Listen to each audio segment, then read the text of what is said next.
Welcome to the Pilot Pro podcast, where we enable doers like you to achieve your aviation dreams and become safe, confident pilots. Did I do it okay? Yeah. Sweet. Yeah. This podcast episode is going to be a little different because I'm going to host and we're going to talk about Justin, my husband's aviation story. Today on the Pilot Pro podcast, I'm joined by my gorgeous wife, Becca, who's been with me along my entire aviation journey through all the ups and all the downs. And so it's been a joint journey the whole way throughout the entire process. So we're going to talk about that and how we got to where we are now and then our plans for the future. So take it away, podcast host Becca. I want to start at the very beginning. When was your first thought of aviation, or your first flight maybe, or just your first spark? That's a good question. As a kid, I always thought that I was going to be a mechanical engineer because that's what everybody told me I'd be really good at. And so I decided that I wanted to pursue that. So I went to college for mechanical engineering and did a couple years of that. But I guess kind of going back to childhood, the only time that I ever really was around aviation, I guess there was two things. One, I had an uncle who took me on an airplane flight just kind of on a whim one day. And interestingly enough, this isn't interesting, sorry, I don't mean to interrupt, but my dad trained his uncle, right? My dad was his flight instructor. So it came full circle here. I guess so. I hadn't thought of that. So he took me on an airplane flight, just a Cessna 172 or whatever it was that he had at the time. And I really enjoyed it. But at that time, I wasn't like, oh, I need to be a pilot. This is the career for me, anything like that. It was just kind of a really cool experience, and I enjoyed it. The second was my grandpa was in the Air Force, and he flew a little bit in the Air Force, and then like he took me to the Hill Air Force Museum here in Utah, and so I remember that being just a very cool experience. But again, it wasn't something that like, oh, I have to do that. That's my career. So I guess there was just like this deep underlying desire or interest in aviation kind of in there. So then when did that interest become thought as this could be your career? Well, I guess that is the blame for that is kind of on you. Because I was going to school for mechanical. I will not take blame for anything. Oh, come on. Oh. Well, I was going to school for mechanical engineering, and I was a couple years in, and I was about that point where it was like calculus 2, and I really enjoyed the physics, but there was like the math I did not enjoy at all. Mm-hmm. So I remember, and you probably remember this, I said, well, if there's anything else I'd rather do, or if I wasn't going to be a mechanical engineer, the only other thing that would be interesting to me would be to be a pilot. And I said, but it's too expensive, or I think that's what I said was it's too expensive. I feel like I remember you had like quite a few roadblocks to it. Like it just seemed unattainable to you at that time. Yeah, totally. And I think a lot of people feel that way. Like it's a pretty common. I agree. Common idea. So do you remember what you said though? I mean, not word for word, but I just remember being like, then why not do it? Yeah. Make it happen. Basically, it's just like, well, why not look into it? Or like, it's really not, basically just gave me the motivation to look into it and to view it as an actual option. So then from that point, I started to research flight schools, and originally I decided I wanted to fly helicopters. So went and found a flight school in Oregon, which your dad kind of told us about because your dad's a pilot. Mm-hmm. And my dad was going to work that at one point. I think he had an interview, and I think it came down to he just didn't want to move the family out to Oregon, and it was kind of far. So we knew about the school through him. Yeah, he told us about it, and then we looked into it, and it looked like a really good school. And honestly, we kind of just went for it, I guess. Yeah, I guess we should back up a little bit. We should tell the whole story of how crazy it is that we ended up out there. Yeah, go ahead. Because it's kind of just the story of following your dreams, no matter what it takes. So at this point, when we're having these conversations, we were engaged. And our plans were, when we got married, we were going to help run a motel, which was going to be our housing and our job. And that fell through 2 weeks before our wedding. And so we didn't know where we were going to live, what we were going to do. And this is kind of funny, but our honeymoon, we planned to drive out to, it was in Newburgh, Oregon, planned out to drive out there. It's kind of by Portland. By Portland. Yeah, so we were going to honeymoon in Portland, go see the school and see if this is what you really wanted to do. Yeah, basically. And then we'd, a couple months later, we would actually make the move out there. Yeah, after we'd saved up some money, because we were extremely poor college students.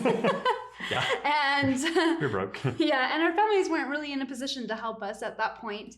And so it was a crazy whim. And do you remember this conversation? We said, well, we can either wing it here, and we were in Utah, Wyoming area, and we said we can either wing it and find jobs and a place to stay here, or we can go out to Oregon and just wing it there and try to get the flight training done. And so we figured, why not? Why not go to Oregon, and if it doesn't work out, we'll come back to Utah and then figure it out from there. Live in our parents' basement while we figure it out. Yeah, exactly. So everything fell through. We decided we're going to move out to Oregon. So literally, and all that stuff happened 2 weeks before we got married. So we got married, and the day of our wedding, got married in the morning, and then the day of our wedding, we drove halfway, but we made the drive out to Oregon, and we had a week of places to stay because we'd booked those places for our honeymoon. So we stayed at a few different places and kind of explored, enjoyed our honeymoon, all the while looking for jobs, looking for places to live. And the first place we lived, go ahead and tell about that. Yeah, okay. Well, I kind of have to back up a little bit. So we did something that probably you shouldn't do at your wedding, and we put out a piggy bank, and we said moving to Oregon fund, and people who wanted to contribute to the stream were welcome to. Anyways, it's worked out really well, and we so we had this piggy bank, and I don't know if we can edit out the story, but it's a funny one. So we had this piggy bank, and we had our whole car packed with all of our stuff. It was a little Suzuki SUV. And we had a fancy dinner to eat at that night of the day we got married. We decided we were just gonna have a dinner, the two of us. And we're two farm kids from Wyoming. We've never used valet before. And we get to the restaurant and we have to tip the valet driver. And so we're dumping out our cheesy piggy bank we had at our wedding, trying to find some money. And the first thing that pops out is a 50. I'm like, oh, no, not that one. Let me find a different one, until we had enough money for the valet driver. And in that piggy bank, we ended up having just enough for our first month of expenses. And so we couldn't really find an apartment that was within our budget to live in, and we just needed some more time to find jobs because Justin was having a hard time finding a job. Mm-hmm. And I think I got a job.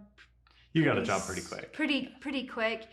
And so we searched. I don't know. I would never do this now. This is kind of scary talking about this, and people are going to realize how crazy we are, but it's okay.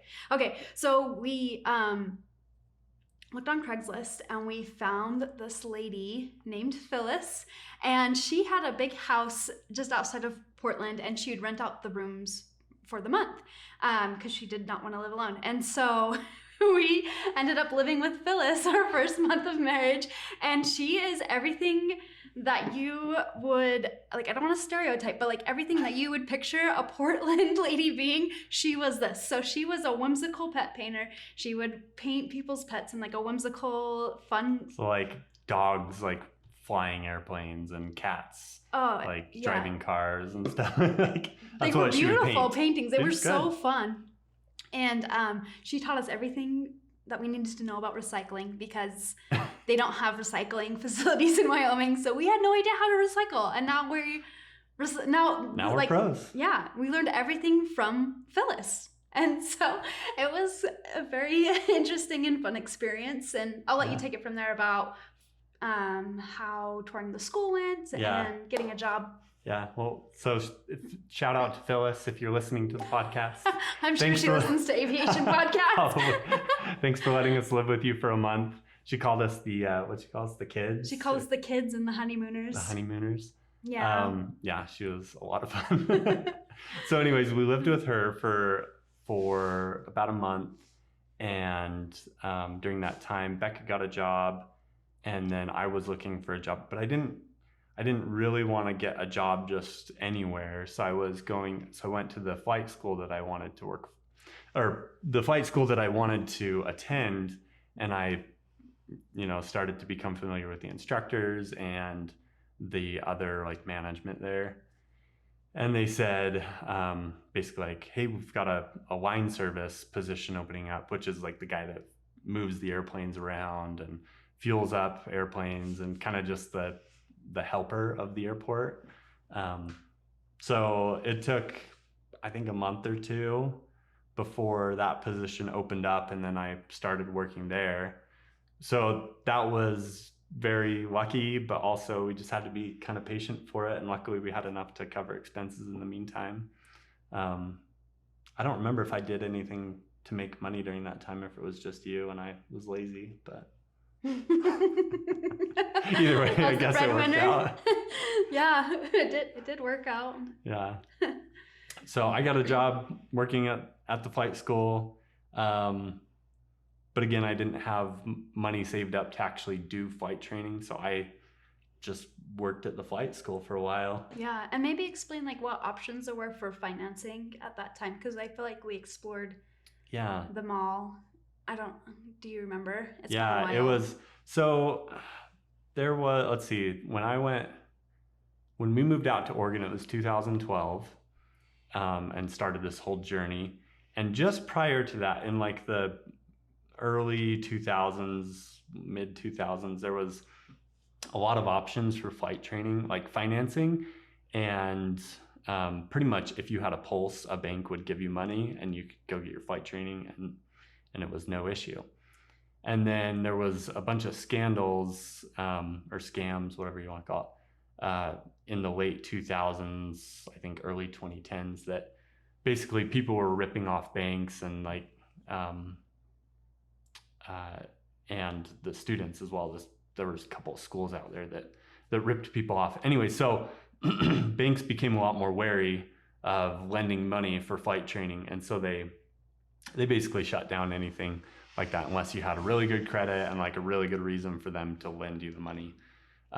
So there was basically nothing because we were just a couple of poor college students. So we asked family, we asked friends, like, hey, will you co-sign on this loan? And obviously they said no. Like, which is fine. We totally understand. That's not a good investment.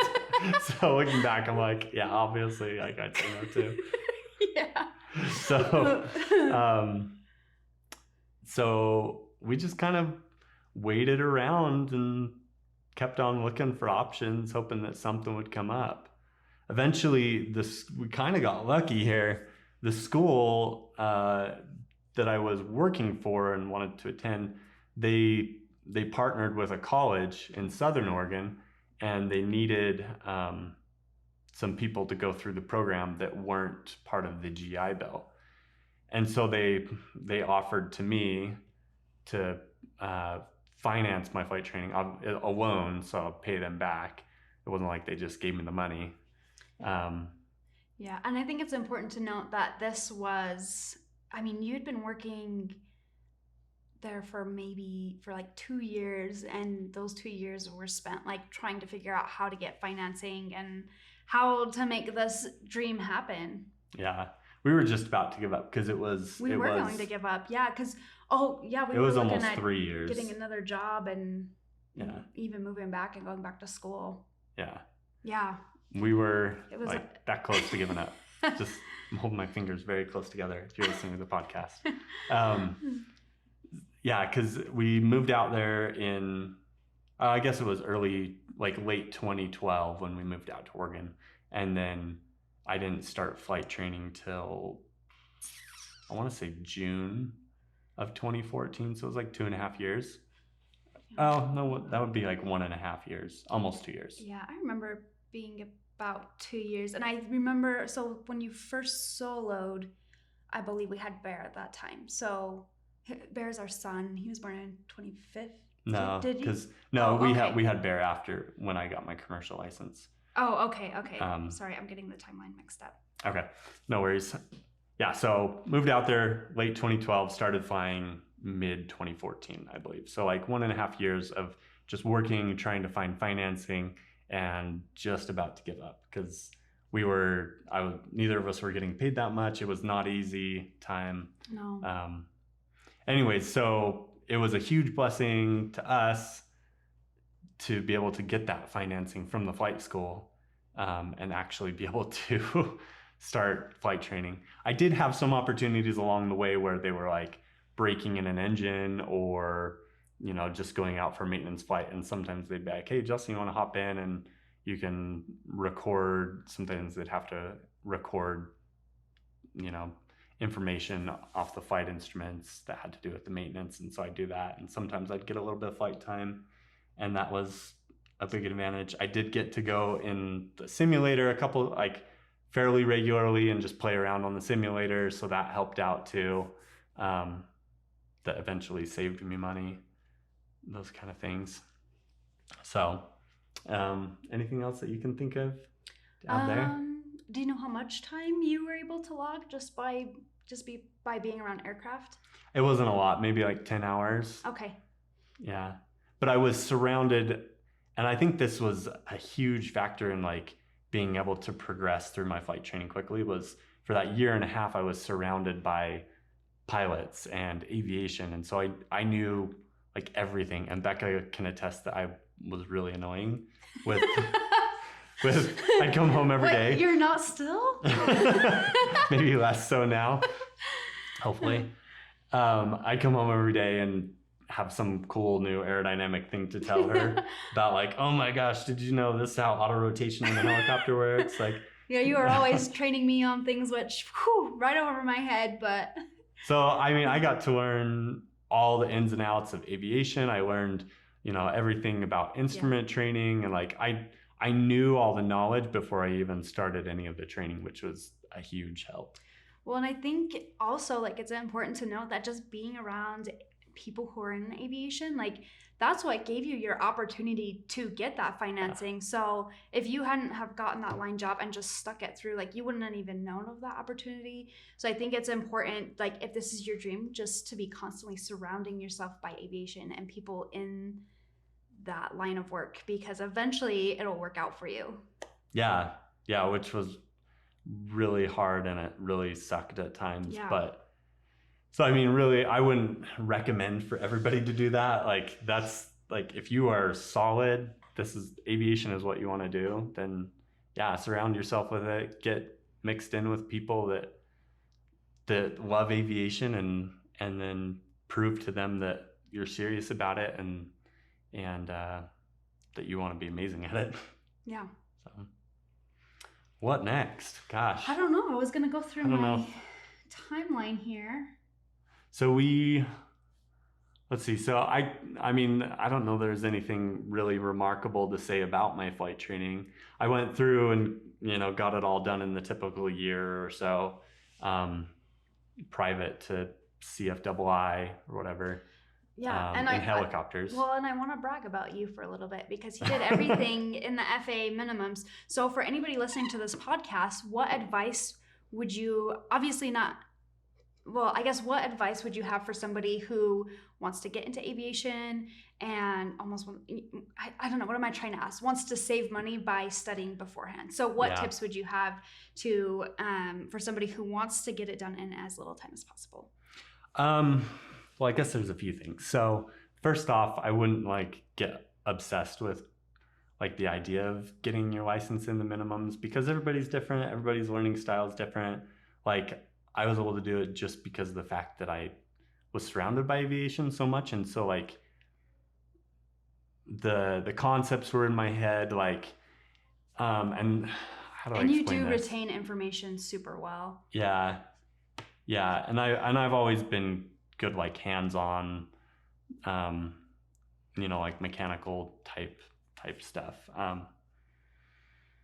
But so, I mean, I wouldn't get obsessed with the idea of getting it in minimums. However, to save flight time, to save money, obviously get as involved in it as you possibly can. You know, watch all the YouTube videos, like read the the pilot's handbook of aeronautical knowledge, read the instrument flying handbook, whatever it is that you are wanting to learn about at that time.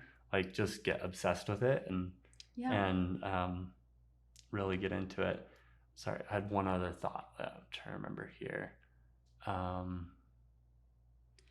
No, I can't remember. Okay. I lost it. Well, I had a thought. So I do remember that you would look up to see what, or ask your instructors like what their lesson plan was, and the week ahead, like you would get obsessed about that one subject and learn everything you could before they taught you that subject. So you studied before you were taught the subject, and that helps you learn it in less time. Yeah, that was a big factor, like studying ahead, and then just always coming prepared for everything. Like that was huge. And obviously there was still stuff that the instructors introduced to me that was new information, but the majority of it, like I understood pretty well. And so we'd have more of a discussion about this stuff rather than new information being given to me. I also did, like, even though it was weird, like I hadn't actually flown very much in the helicopter, I would chair fly, and if you don't know what chair flying is, it's literally just sitting in a chair pretending to fly an aircraft. So you're kind of just like going through the motions in your head and with your hands and your feet and kind of imagining. So in a helicopter, it's like, okay, I'm raising the collective up, I'm adding left pedal, I'm adding a little bit of left cyclic to correct for the translational tendency. And so it's like just this idea of like connecting those wires in your brain of and like visualizing. when I do this, this is going to happen. I do this to correct for it. This is going to happen. I do this and that. And so you still have to, when you get in the actual aircraft, you still have to figure out the fine control of those movements, but you at least have the ideas wired into your head of what's going to happen, and then you can adjust from there. So. Well, I guess as we talk about getting your private and commercial and instrument, is there any stories that stick out to you? Maybe a time that was hard that you had to overcome, or maybe one of your greatest accomplishments? I do remember the instrument rating, and I feel like this is, I'm going to adjust this. Okay. Just so it picks you up a little bit. I do remember the instrument rating being hard, like in the sense, and I feel like a lot of people feel that way, that it's such a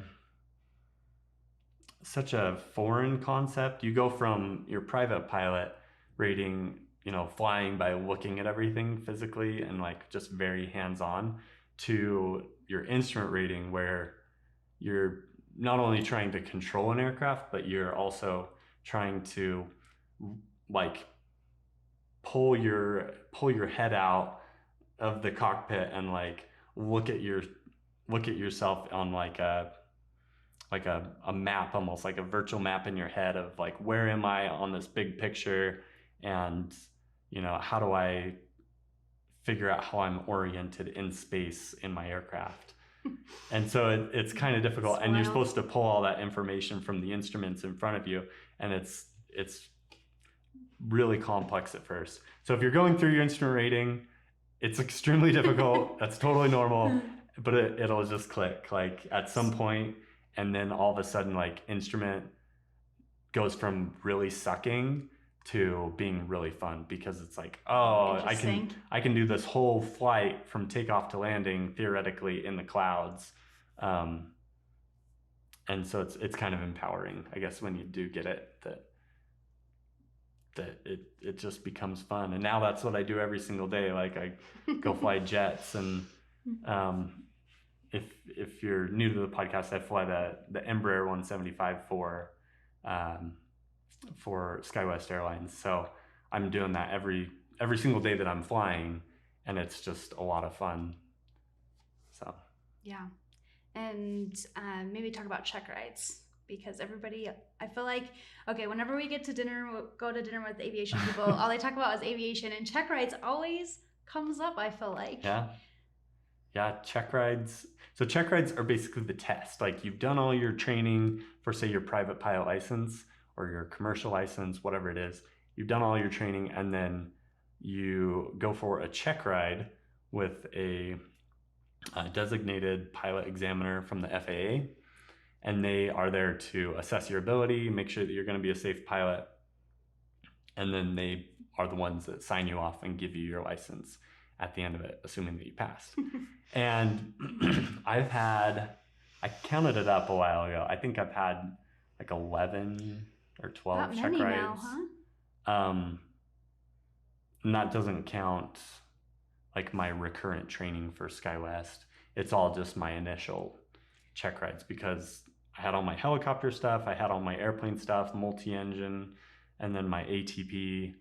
And so check rides just become a normal thing, a way of life. And then when you're at an airline, they are that much more regular. It's every year I go back and have another check ride, basically. But check rides can be a little scary. Is there one that sticks out to you that was more scary than the others? I mean, the first one is the scariest, because you don't know what to expect. The only thing I'd say there, like, I guess I'll go back. My experience with that is, like, I went into this check ride just kind of scared. Like, I don't know who this guy is. I've never met him, and I don't know if he's gonna be a hard ass or if he's gonna be nice. Like, I just didn't know what to expect. So I go into the check ride, and this guy is, you do typically like a 2 to 3 hour ground session with the DPE, where they assess your ground knowledge. And the guy's just eating a sandwich and munching on a banana, and like he was so chill. And so I kind of realized, like, oh, okay, this guy, he's just a normal pilot, and he's, not out to get me or anything. So that went fine. Then we went out for the flight. Everything went fine. And thankfully, I've always kind of performed well under pressure. But it also helped, like, seeing this guy just in a normal setting, like, oh, he's just a normal pilot. And that's what I work them up to be more in your head, huh? Yeah, and that's what I always tell my students, like, when they're going in for a check ride, like, remember, this DP is your friend. They want you to succeed. Like, they don't want to fail you. They hate failing people. Like, it sucks for everybody. Mm-hmm. So just go in there, show them that you know your stuff, and don't get worked up over anything. Yeah. And we can talk about this later too, but I feel like I remember you being more nervous when your students went for check rides than when you personally did check rides. Yeah. Yeah, because when it was in my hands, it was not the big of a deal. And I would get nervous, obviously, everybody does, but yeah, when you're sending your student in there, and it's like, well, if something goes wrong, and they don't pass, maybe it was on you. Yeah, as a teacher. maybe I messed up and didn't teach them something well enough, or I forgot to teach them something. Like, that shouldn't happen, but it's definitely nerve-wracking. And I guess talking about check rides, like if you fail a check ride, like, it's not that big of a deal. Obviously, you don't want to have multiple failures, but like I failed my commercial multi-engine check ride. I forgot about that. Yeah, and that sucks. Like, it sucks to go pay for an airplane rental and pay for an examiner fee and everything and fail a check ride, but it happens, you know, you do your best and sometimes things just don't work out quite right. So sometimes you're having a bad day and sometimes you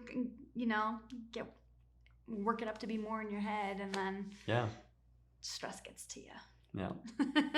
Yeah, totally. So I guess let's talk about your opportunities you had while you were in training. Okay.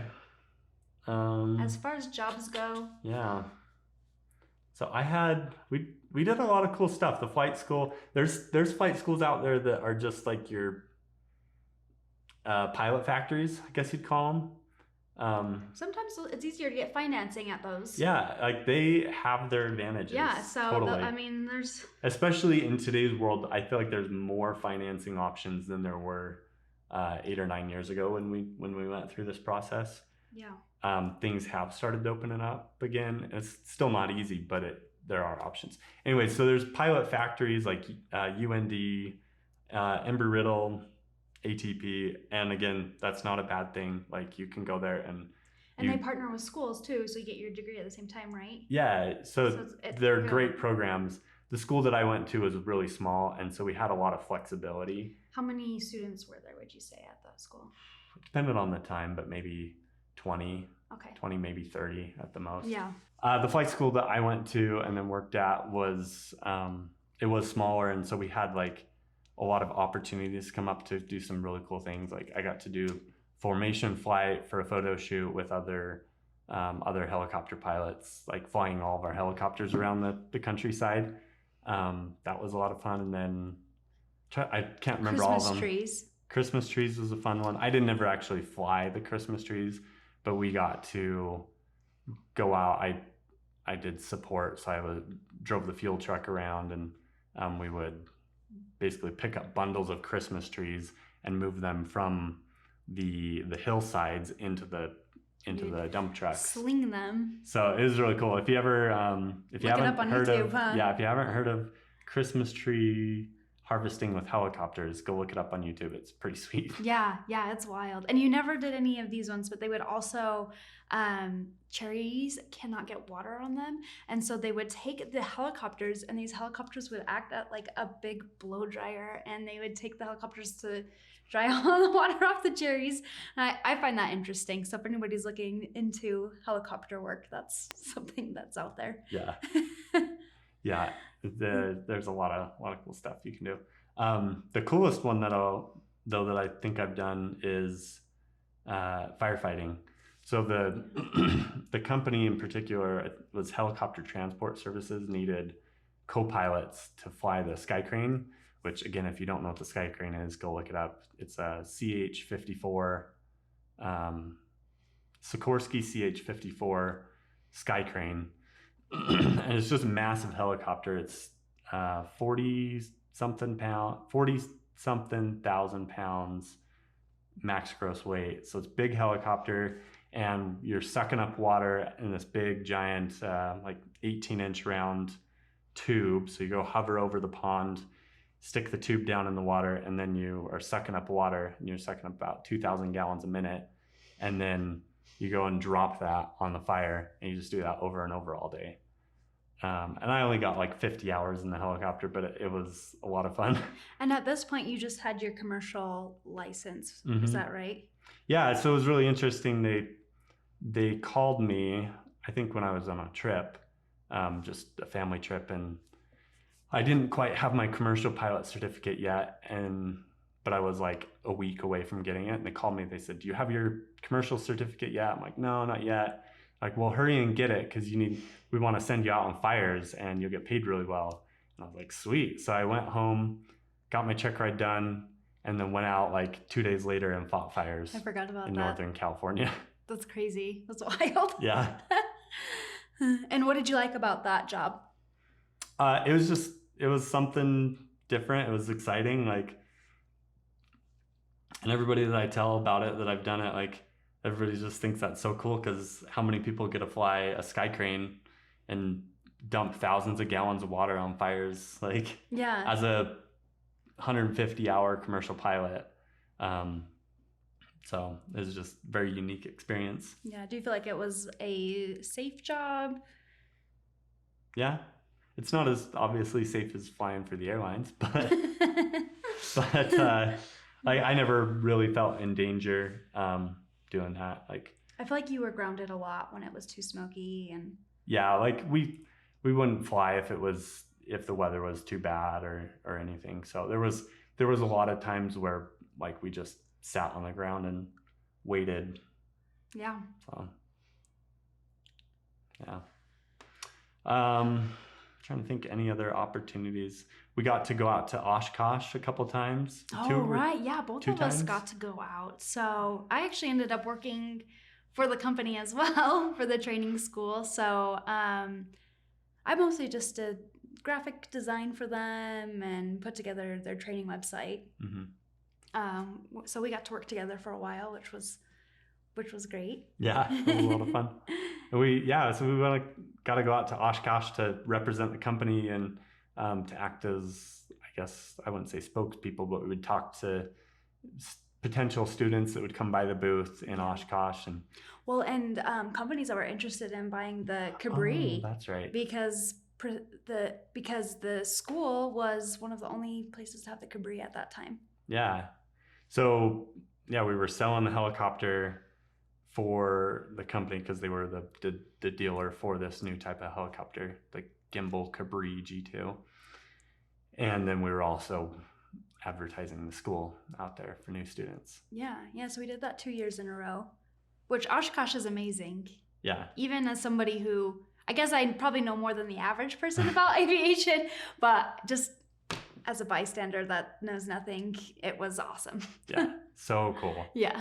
So cool. Such a good experience. You got to do it at some point, especially if you're in aviation. Yeah, every pilot should do it. Yeah. All right. So what's next here? I guess maybe talk about getting your CFI and CFII. Okay. I'm trying to remember. Did we move at this point? We were in Klamath Falls. Are you talking about in helicopters or airplanes? Helicopters. I'm trying to think. We were in Southern Oregon, and I don't really remember anything particular of like getting the ratings, but I do remember like finally having them and being able to get paid to fly. Because I mean, as a commercial pilot, I was able to fight fires, but like other than that, there wasn't a whole lot that I could do. So I got the CFI, the CFII, which allowed me to instruct.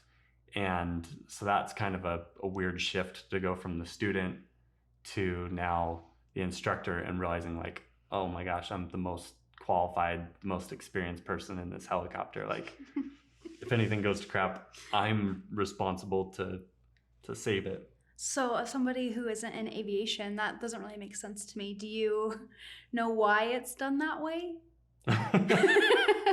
Because I guess instructing just isn't a very well-paid job, and like it's not highly sought after, and so it kind of goes to the least experienced people, which has its good and its bad. Bad because you've got fairly inexperienced people in charge of the aircraft teaching students, which is like one of the most dangerous things that you can do. It's good because as an instructor, you get some really high quality experience because you're kind of solidifies your knowledge, I'd imagine. Yeah, you're teaching it, and so it gets solidified in your head, and then you're able to, like I said, get really good practice flying the aircraft. Yeah. So tell me about your experience instructing in helicopters. Oh, did you have more to the question? I was trying to think of more to the question. Okay. I'm not experienced at this, so you got to give me a pass. No worries. It seemed like you were going to say more. In instructing in helicopters, it was a lot of fun. Like the first maybe 50 hours of it was kind of nerve-wracking because it's like this new thing. It's kind of scary. But after that, it was just a lot of fun because you realize like, oh, I can, take my students to go to this really cool confined area landing. Like I can go practice auto rotations with the student. Like I can, we were signed off to do full down auto rotations at the school, and so I could like demo them to my students and show them like, here's a full down auto rotation, you know, engine off all the way to the ground, all the way to skids on the ground. So there was a lot of really cool stuff and a lot of freedom that you get doing that, or that I had, just to do cool stuff. And we'd do awesome cross countries. We'd go to the Oregon coast and land at the airports there. There's a helipad in downtown Portland, like in the middle of the buildings that you can land on. You'd fly over the river, and then That's just so cool. really slow, confined area approach. How come I never got to do that? Let's go back. Like, there's just some cool stuff that you can do in helicopters. That's cool. So that was just a ton of fun. As you were instructing, did you get any opportunities then? Yeah. So I had a student that was a business owner in Southern Oregon, and I was teaching him to fly in a helicopter, and he one day came to me and he's like, I'm going to buy a helicopter. I'm like, okay, cool. Everybody says they're going to buy a helicopter. Like, nobody actually does it because they're expensive.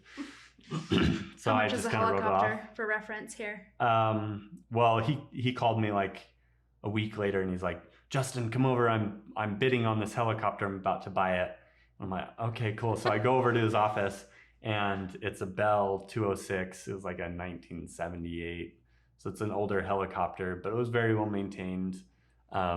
And it was $400 something thousand, like $420, I think. Decent helicopter, 5-seat helicopter. Again, like 40 years old, but it was in very good condition. So he bought the helicopter, and then because it was a turbine helicopter, he's like, so who's going to instruct me? And I was like, well, probably one of the more experienced instructors, because at this time I only had like 400, 500 hours in helicopters. And he was like, no, I want you to instruct me. I want to stay with you. So I was like, all right, well, let's see what we can do about this. So he arranged for me to get checked out in the helicopter. I got like 10 or 15 hours in it, and then I instructed him in the helicopter. And that was a lot of fun, like just flying something with a turbine engine. Like, every time you start it up and you hear the whine and then the ignition of the fuel, like, there's just nothing quite like a turbine helicopter starting up. So we did a lot of fun things. Like, we would, to support his, I guess not to support, but like, we would just go have fun flying this thing around and like checking out his job sites, not really doing anything with the helicopter, just flying around looking at stuff. And then he also would occasionally just be like, hey, you know, if you want to take your wife out on a flight, go take the helicopter out for a few hours, like whatever. Yeah. So I got my own personal tour of Crater Lake, which was pretty amazing. Yeah. Like, there was some pretty cool stuff we got to do. Yeah. Really fun. Yeah, and our son got to ride in the helicopter too, and I always put him right to sleep. Yeah. Remember that? Yeah. He'd always fall asleep, and the headset would squish his cheeks, so it'd be all chubby. Yeah, it was so cute. Yeah. So that was a very cool opportunity. He was an awesome person to work for, just like so chill and so nice. He eventually bought a 172, and he bought a Cessna Conquest 1 and a Citation jet.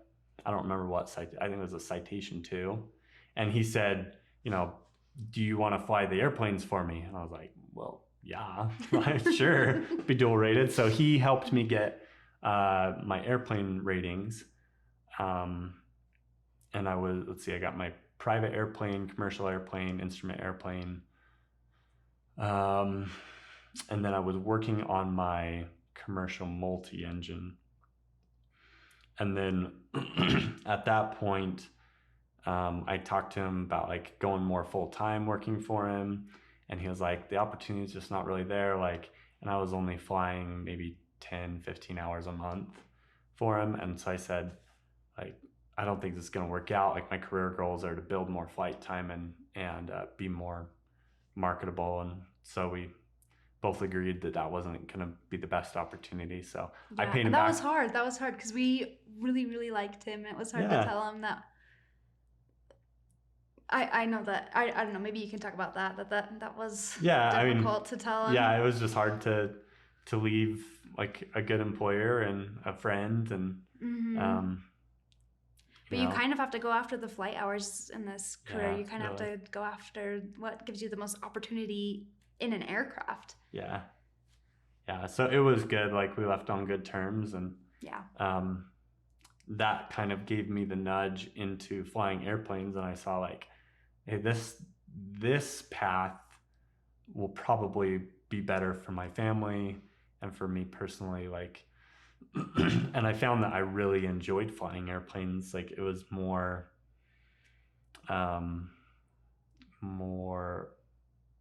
what's the word?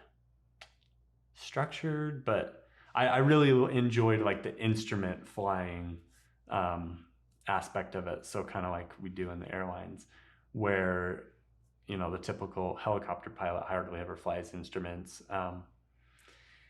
And is a lot more hands-on. Plus, we just had a kid, and and our second one, we have 2 boys. Our second boy was on the way at this point. Yeah. So we kind of realized that we needed to do something that was more, I don't know if you would call airlines family friendly, because you are gone a lot. It is family friendly, yeah. But it is more than helicopters, I felt like. Yeah, because I was gone for like a month at a time flying helicopters. And then in addition, like I was starting to be a little more concerned for like the safety aspect of it. Like granted, helicopters, it's still very safe, but there's no denying that like the airlines are the safest way to go if like physical safety is a concern. So that was a factor. We had a friend that crashed in a helicopter and was killed. I had a close call flying in the mountains in a helicopter where I almost crashed, and that scared me pretty bad. I still flew for quite a while after that, but like all these thoughts just kind of started to come into my head of like, you know what, like I've got a family now, like, and I really enjoy flying airplanes. Like maybe this is a good option for us. Yeah, so. And the flight benefits added to it. Yeah. We were excited about that. So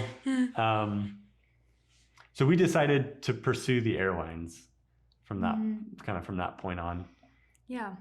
I got go ahead. Would you go back to helicopters? Not right now. Like maybe someday if I wanted like a second career or something, I don't know, like do EMS in helicopters, or a job that required a dual rated pilot, like flying something corporate would be cool. Yeah. Right now I'm pretty happy with the airlines. Yeah, good. You do have to retire when you're 65, so maybe when I'm 65 I'll go fly corporate or fly EMS or something. No, you're gonna retire. We're gonna travel. Yeah. So we decided like this is the path to go. We moved back to Utah. I instructed at a school here in Utah for our families are close by, so that was a factor in that. Yeah, because we had a kid and a second one on the way, and yeah, we wanted them to be by grandma and grandpa's. Yeah. So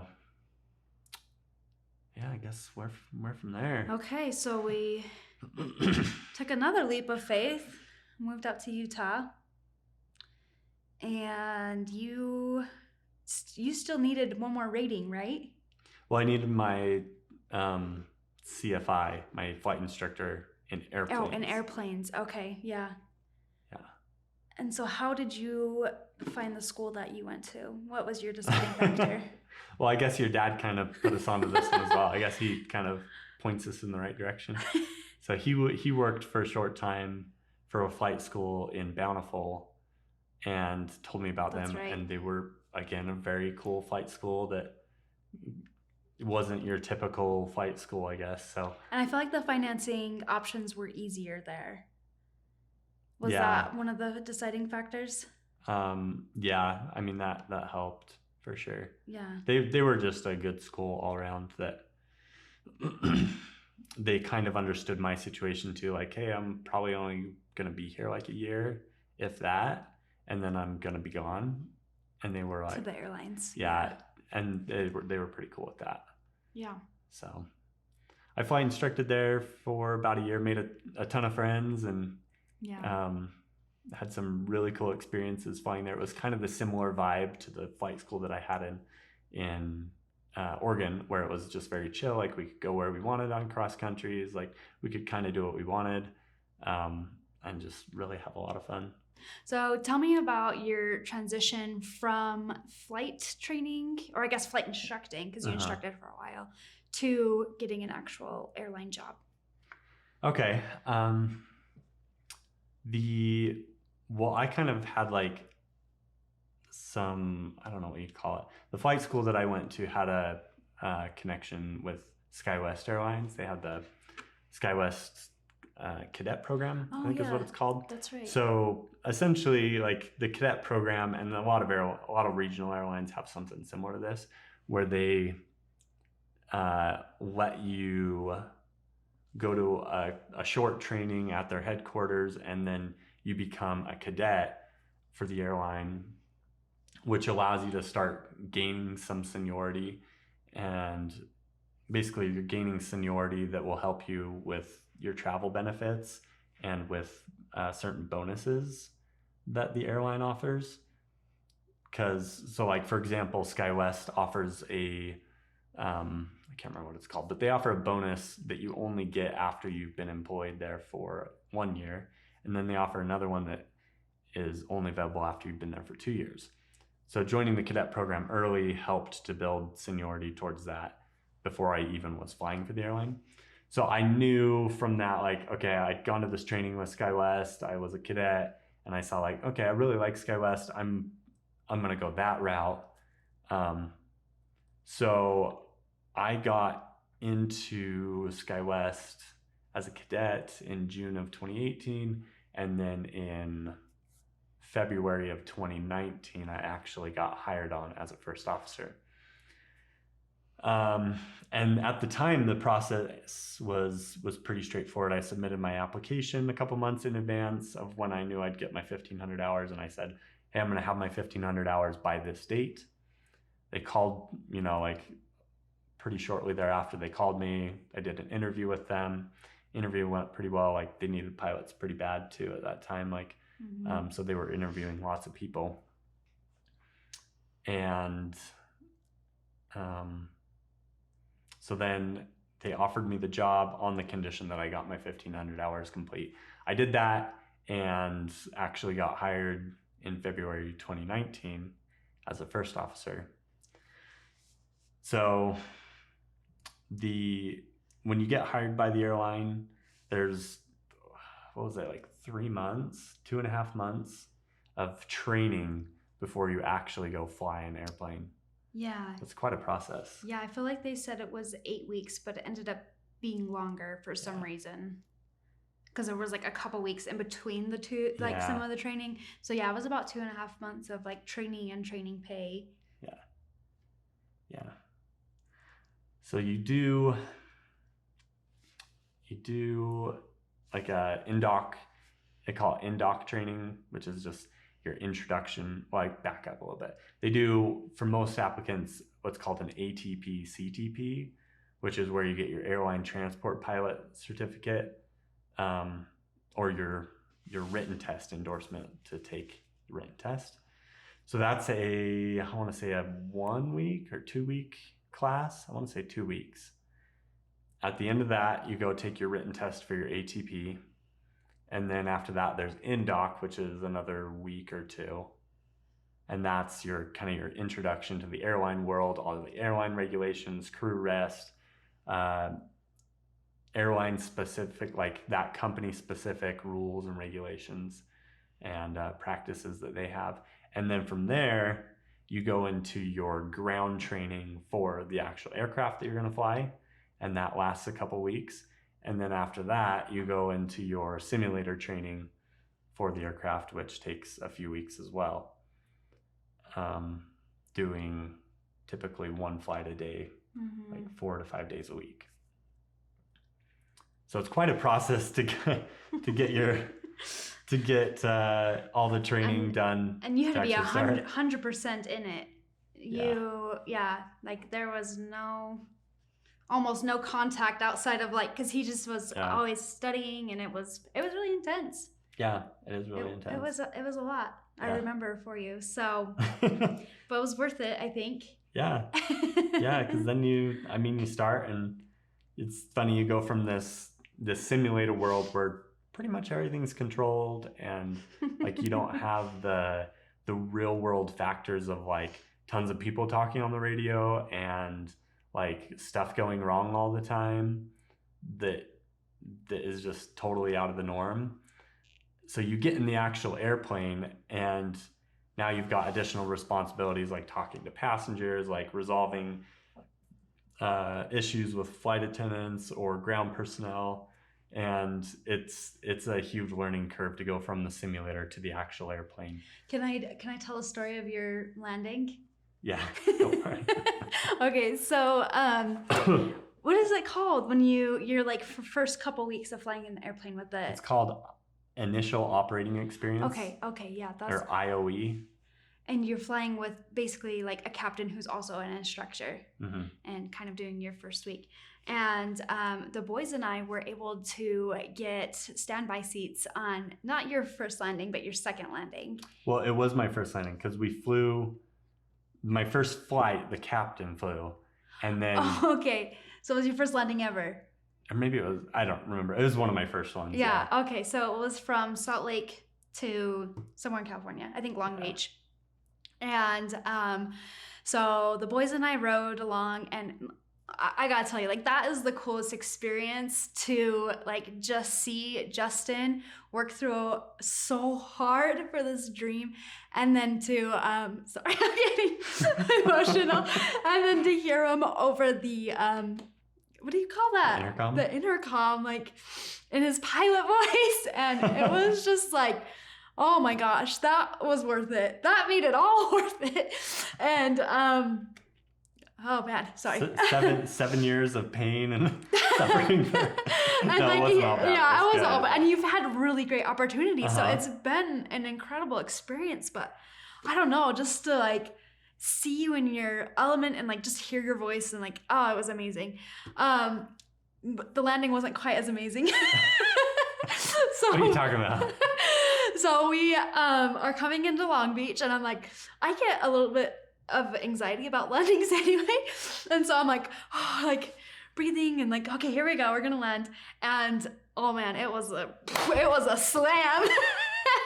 And people, and you see everybody kind of wake up and like, oh, whoa, like that was a hard landing.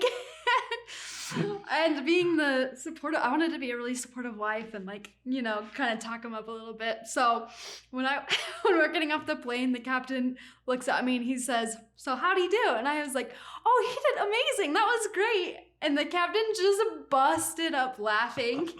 And he says, "Yeah, if passengers losing their arms and legs is great, then that's good." Anyway, so I would imagine that landing an airplane was a little bit more different than the simulator. But I mean, you gotta just jump in and do it. So in my defense though, no. So it's weird, like flying in the simulator, you don't flare a whole lot. Like the simulator's great and they're full motion and everything, but they're not quite the real thing. So yeah, it was very different getting in the real airplane and realizing that you actually have to flare the airplane so you don't smash it into the ground. But hopefully this doesn't like psych people out. Yeah. But it wasn't. I do have a kind of a funny story, a little side note here. I was flying the other day with a captain back from Burbank, and we're coming back to Salt Lake, and we had a medical emergency on the flight back.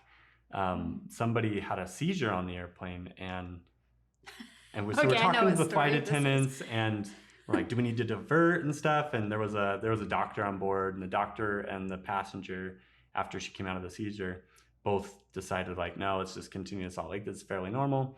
And they told us, the flight attendants told us, like, the passenger says this is fairly normal for her to have seizures, and it usually happens, you know, on takeoff, landing, But if you can try to land the airplane really soft, she probably won't have a seizure. And the captain was flying, so I tell the captain this, and he's like, okay, cool. So we're coming in to land, and he's like trying his hardest to make this an amazing landing.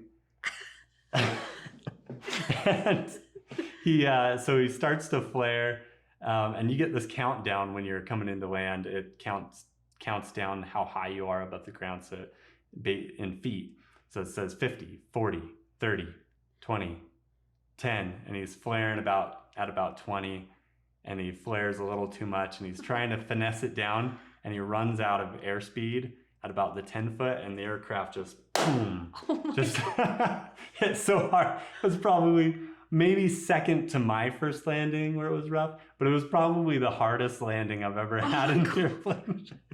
Besides my own. So was she okay, or? So she had another seizure, which is kind of sad. But she said it was normal. We talked to her after the flight. We're like, we're so sorry. Like, I bet he felt so bad. So bad. But I guess that's what happens when you just get in your head, huh? Yeah. So I mean, I tell that story not to make fun of him or anything, because it happens to all of us. It's just like, you can't get in your own head, and like, remember, even 10,000-hour captains flying at the airlines have really crappy landings sometimes, and so do I, and every single one is a learning experience, really. Yeah, so, that's a good point. Yeah. So what's next? I guess let's just talk about, have you enjoyed being at the airlines? Would you do anything different? If I could go back and do it all over again, I really loved flying helicopters, but it was expensive. I would probably just go straight to airplanes. So what, I guess you can continue that, but sorry I interrupted you, No, but would you, so who do you think should do helicopter training and who should do airplane training? Like, does that make sense? Like, if somebody is listening to this podcast and they're like, should I do helicopters? Should I do airplanes? Like, what's the difference? What should be the deciding factor? Oh man, there's so many pros and cons to both. If you are a single person, like, just don't really have a huge interest in starting a family or anything, like, helicopters can be amazing. They can be great for families too, but you have to find the right job. The other factor is you can make a lot more money at the airlines, and so that's a factor. And starting off in helicopters, it was kind of like money's not an issue for me. I just care about enjoying my job, which I enjoy my job a lot. Probably just as much flying airplanes as I did helicopters, and you have more money, which allows you more freedom and better schedule too. So it's hard to say, like, I would it'd almost have to be on a person by person basis of like who should go to the airlines and who should fly helicopters. Yeah, because they're so different in the lifestyle they provide. You need a whole podcast episode just explaining the differences. Yeah. That would probably be a really good one. Yeah. As a spouse of a pilot, I've enjoyed the airline life a lot more. And maybe that's an episode we should do too, is like what it's like to be a pilot spouse. Yeah. Because it's a whole thing in and of its own. It's it's awesome. But also it's also work. Yeah, totally. But I've really enjoyed the airlines. Again, like the schedule that it provides, the pay used to be terrible back in the day. It's not so terrible now. Like, it's actually survivable when you first get in, and then it just gets better from there. So, and I really enjoy the flying. Like, you get to work with some really amazing crews, and you get to have a lot of fun. You're doing overnights, or overnights, I guess we'd call them, staying at really cool places during your trips, and you get to go have lots of fun adventures. So what's been your favorite overnight? There's quite a few of them. Depends what aspect of it. The breakfast at Long Beach is amazing.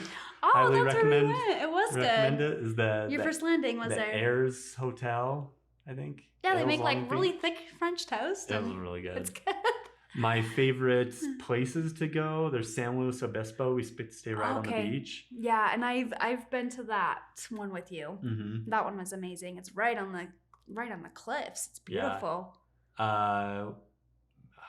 Is it Milwaukee or Minneapolis? I want to say Minneapolis that I went to. We stay just right downtown. It's really cool. I really like also San Antonio is really cool. We stay down on the Riverwalk. I need to go on that one. That one's really overnight. cool. So you basically the river just runs, if I remember right, there's like a block that the river runs around or something. And so you just go down and walk along this river walk, and there's shops and hotels, and it's just a really cool nightlife. Not Houston. Sorry if you live in Houston. Nothing against Houston. It's just not remarkable as far as where we stay. Yeah, there's probably great things about Houston, but just not the hotel you stay at. Austin is the one. I really like Austin. And you said Nashville too. Nashville is really cool because we stayed again downtown. Anywhere where we stay right downtown is usually really cool. Yeah. Nashville is amazing because you just walk down, I think it's Broadway is the street, and you've got all the bars playing live music, and you can go see all sorts of bands. Like, it's just a blast. You can have a really good time there. Yeah, that sounds really fun. Yeah. Well, I think we should we wrap up? I don't know how long your episodes usually are. But this is on the longer side, but it's easier to go longer when you're talking about yourself. That's true. So I guess if you can't think of anything else that you want to talk about, then the last question I have for you is, what is one piece of advice you'd give for somebody who is thinking about becoming a pilot? That's a hard one. I guess I would say just like become totally invested in it if it's what you want to do. Becoming a pilot is not for everybody, although it is a job that I'm like, this is so easy and it pays well, and I think everybody should do it in that sense. Like, there's no better job in the world from my viewpoint. But that's from your experiences and how our family life is. And there's so many factors. There are. So decide if it's what you really want to do. And if it is, become just 100% committed to it. Like, learn everything that you can about it. Like, get the courses, watch the YouTube videos, read the books, and surround yourself with people in aviation.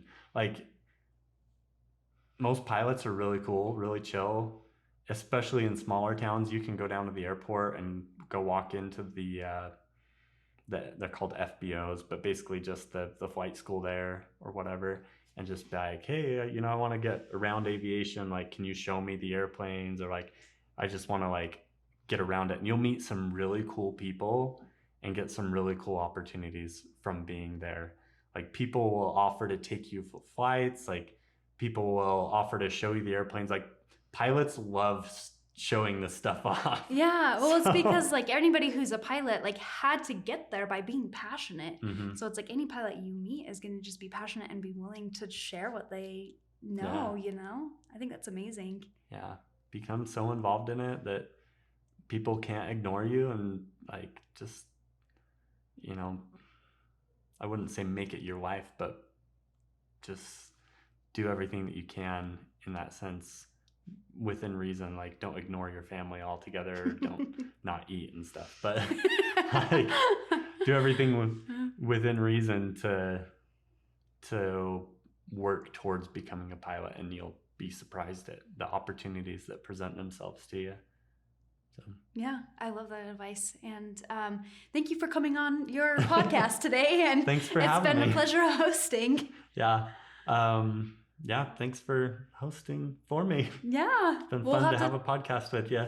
Yeah, that was fun. I want to do a pilot wife life one. That would be really fun. Yeah, we could talk about when you were pilot wife of a helicopter pilot and pilot wife of a flight instructor and pilot wife of an airline pilot. So. Yeah, we'll go through the whole spill, huh? And then you can send it to your spouses and see what it's like. So cool. Well, thanks for joining us on the Pilot Pro podcast. We'll see you next week.